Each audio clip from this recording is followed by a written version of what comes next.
अस्सलाम वालेकुम दोस्तों, मैं ਤੁਹਾਡਾ ਭਰਾ ਮੀਆਂ ਮੁਹੰਮਦ ਅਫਜ਼ਲ ਬੱਟੂ ਤੇ ਤੁਸੀਂ ਵੇਖਦੇ ਪਏ ਹੋ ਡਿਜੀਟਲ ਕਿਸਾਨ ਪਾਕਿਸਤਾਨ। ਕਿਸਾਨ ਵੀਰ ਭਰਾ ਬੈਕ ਸਾਈਡ MF385 ਤੇ ਤੂੜੀ ਵਾਲੀ ਮਸ਼ੀਨ ਹੈ ਜਨਾਬ, ਤੇ ਮਾਲਕ ਮੌਜੂਦ ਹੈਗੇ ਨੇ। ਉਹਨਾਂ ਕੋਲ ਇਨਫੋਰਮੇਸ਼ਨ ਲੈਣੇ ਆ ਵੀ ਕਿਹੜੇ ਇਲਾਕੇ ਤੋਂ ਆਏ ਨੇ ਤੇ ਉਹਨਾਂ ਦਾ ਸੀਜ਼ਨ ਸਾਡੇ ਪਾਸੇ कैसा रहा है। और चलिए गल करिए तो तफसील लगी। अस्सलाम वालेकुम जी। वालेकुम सलाम जी। भाईजान की हाल है? अलहमदुलिल्लाह, अल्लाह का शुक्र जी। मेरा भरा का नाम की है? हसानुल्लाह चीमा जी। भाईजान केड़ा पिंड चो आया जी ते जिला केड़ा है? गुजरांवाला जिला वे, पिंड साडा तुरंडी खजूर वाली है। ये सुनाओ भी साडे इलाके च कदों आए जे?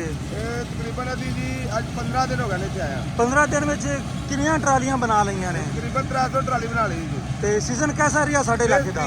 जी माशाल्लाह बहुत अच्छा सीजन लगा जी। ते कदों वापस जाना ने? जी 2 दिन बाद जाना जी। 2 दिन बाद जाना है। भाई जी ने मैं दसो भी जदों तुसीं वापस जाओगे ਤੁਹਾਡੇ ਪਾਸੇ ਵੀ ਸੀਜ਼ਨ ਹੈ ਜਾਂ ਮੁੱਕ ਚੱਲਿਆ ਉਧਰ? नहीं है वे जी ये ਹਾਲੀ ਹੈ बहुत ज्यादा। ਉਧਰ ਕਿੰਨੀਆਂ ਕੁ ਟਰਾਲੀਆਂ ਬਣਾ ਲਓਗੇ? उधर भी 300 बनाएंगे जी। ਉਧਰ ਵੀ 300 ਬਣ ਜਾਸੀ। ਤੇ ਸੁਣਾਓ ਸਾਡਾ ਇਲਾਕਾ कैसा ਲੱਗਾ? माशाल्लाह बहुत खूबसूरत इलाका जी, बहुत पसंद आया जी। कलाक बहुत अच्छा ਤੁਹਾਡਾ ਪਿੰਡ ਵਾਲਿਆਂ ਦਾ। ਚਲੋ ਜੀ ਮਾਸ਼ਾਅੱਲਾ, ਬਹੁਤ ਮਿਹਰਬਾਨੀ। ਤੇ ਮਾਸ਼ਾਅੱਲਾ ਜੀ 85 ਟਰੈਕਟਰ ਤੁਹਾਡਾ ਮਸ਼ੀਨ ਹੈਗੀ ਹੈ ਜਨਾਬ ਤੂੜੀ ਪਾਕਿਸਤਾਨੀ, ਤੇ ਕੈਸੀ ਚੱਲਦੀ ਪਈ ਹੈ? ਜੀ ਇਹਦਾ ਬਹੁਤ ਅੱਛਾ ਰਿਜ਼ਲਟ ਹੈ ਜੀ, ਬਹੁਤ ਅੱਛੀ ਚੱਲਦੀ ਹੈ ਪਈ। ਜਿਹੜੇ ਤੁਹਾਡੇ ਪਿੰਡ ਵਾਲੇ ਬੰਦੇ ਨੇ ਉਹ ਬਹੁਤ ਖੁਸ਼ ਹੋਏ ਨੇ, ਇਹਨੇ ਤੂੜੀ ਬਹੁਤ ਬਰੀਕ ਬਣਾਉਂਦੇ ਆ। ਬਰੀਕ ਬਣਾਉਂਦੇ ਹਾਂਜੀ। ਇਹ ਕਿਸ ਕੰਪਨੀ ਦੀ ਹੈ? ਇਹ ਕਾਸਮ ਵਾਲਿਆਂ ਦੀ ਜੀ। ਅਲਕਾਸਮ ਵਾਲਿਆਂ ਦੀ।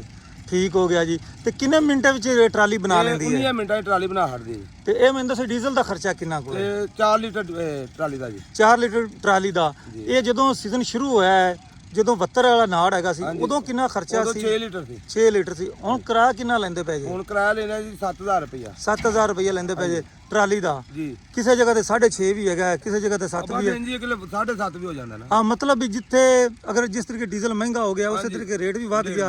ਜੇ ਅਗਰ ਡੀਜ਼ਲ ਘਟ ਗਿਆ ਤਾਂ ਰੇਟ ਵੀ ਘਟ ਜਾਵੇਗਾ। ਤੇ ਇਹ ਕਾਰੋਬਾਰ कैसा है? ਇਹ ਕਰਨਾ ਚਾਹੀਦਾ ਨਹੀਂ ਕਰਨਾ ਚਾਹੀਦਾ? ਮਾਸ਼ਾਅੱਲਾ ਜਿੰਨਾ ਬੰਦਿਆਂ ਨੇ ਵਿੱਡੇ ਆ ਫਿਰ ਤੇ ਕਰਨਾ ਹੀ ਪੈਂਦਾ ਵੇ। ਦੂਜਿਆਂ ਵਾਸਤੇ ਜਰਾ ਮੁਸ਼ਕਲ ਹੁੰਦਾ ਹੈ।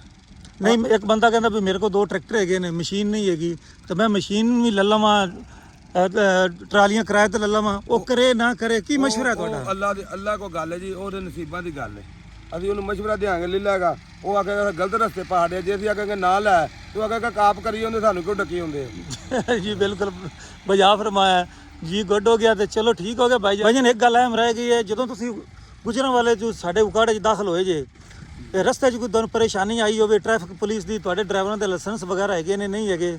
ਜੀ ਯਾਰ ਸ਼ਾਇਦ ਸਾਡੇ ਡਰਾਈਵਰਾਂ ਦੀ ਹੈ ਵੇ, ਸਾਨੂੰ ਕੋਈ ਪੁਲਿਸ ਦੀ ਮੁਸ਼ਕਲ ਨਹੀਂ ਆਈ। ਪਰ ਰਸਤੇ ਦੇ ਵਿੱਚ ਚੱਲਦੇ ਆ ਤੇ ਫਿਰ ਕੋਈ ਵਾਧਾ ਘਾਟਾ ਹੋ ਹੀ ਜਾਂਦਾ। ਕੋਈ ਮੁਲਾਜ਼ਮ ਮਿਲ ਹੀ ਪੈਂਦਾ, ਨਹੀਂ ਮੰਨਦਾ ਤੇ ਚਲੋ ਤਰਲਾ ਮਿੰਤ ਕਰਕੇ ਮੰਨ ਹੀ ਜਾਂਦੇ ਨੇ। ਇਹ ਉਹਨਾਂ ਦੀ ਮਿਹਰਬਾਨੀ, ਸਾਡੀ ਇੱਜ਼ਤ ਕਰਦੀ। ਤੇ ਮਾਸ਼ਾਅੱਲਾ ਖੈਰੀ ਸਲਾਮਤੀ ਪਹੁੰਚਿਆ ਜੀ। ਬਿਹਤਰੀਨ ਇਨਸ਼ਾਅੱਲਾ ਜੀ ਗੁੱਡ ਹੋ ਗਿਆ। ਤੇ ਆਓ ਹੁਣ ਚੱਲਣੇ ਜੀ, ਨਾਮ ਤੁਹਾਡੀ ਮਸ਼ੀਨ ਦੀ ਪਰਫਾਰਮੈਂਸ ਵਿਖਾਈਏ ਆਪਣੇ ਕਿਸਾਨ ਭਾਈਆਂ ਜੀ। ਨੂੰ। ਮਿਹਰਬਾਨੀ, ਠੀਕ ਹੈ।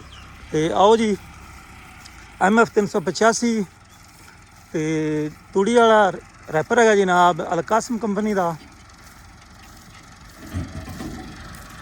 ਇਹ ਕਿੰਨੇ ਸਾਲ ਪੁਰਾਣਾ ਹੈ ਇਹਸਾਨ ਭਾਈ? ਇਹ ਤਕਰੀਬਨ 18 ਦੀ ਹੈ। 2018 ਮਾਡਲ ਹੈ। 2018 ਮਾਡਲ ਹੈ ਜਨਾਬ। ਚੈੱਕ ਕਰੋ।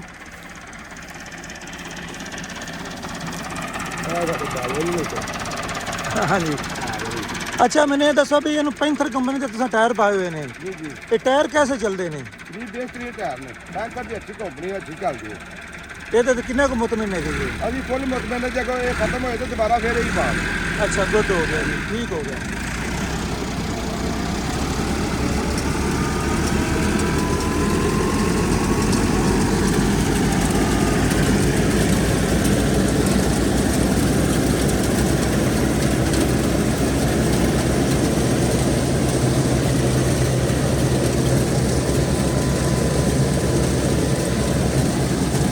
ਨਾੜ ਬਰੀਕ ਹੈ ਜਨਾਬ।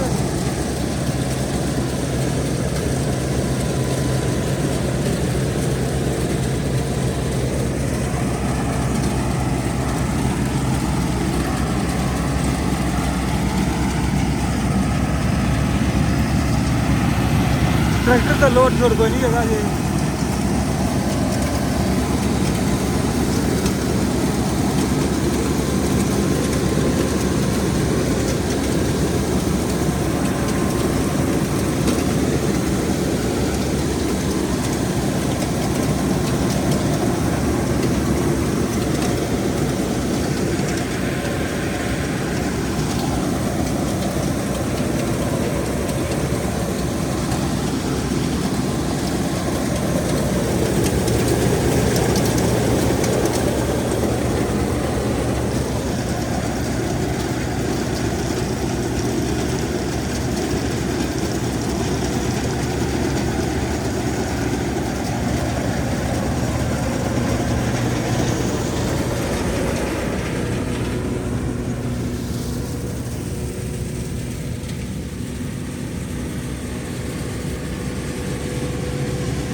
ਕਿਸਾਨ ਵੀਰ ਭਰਾਓ ਮਾਸ਼ਾਅੱਲਾ ਬਹੁਤ ਵਧੀਆ ਪਰਫਾਰਮੈਂਸ ਤੇ ਨਾੜ ਤੇ ਖਤਮ ਹੋ ਗਿਆ ਤੇ ਹੁਣ ਮੈਨੂੰ ਤਾਂ ਇਜਾਜ਼ਤ ਹੈ।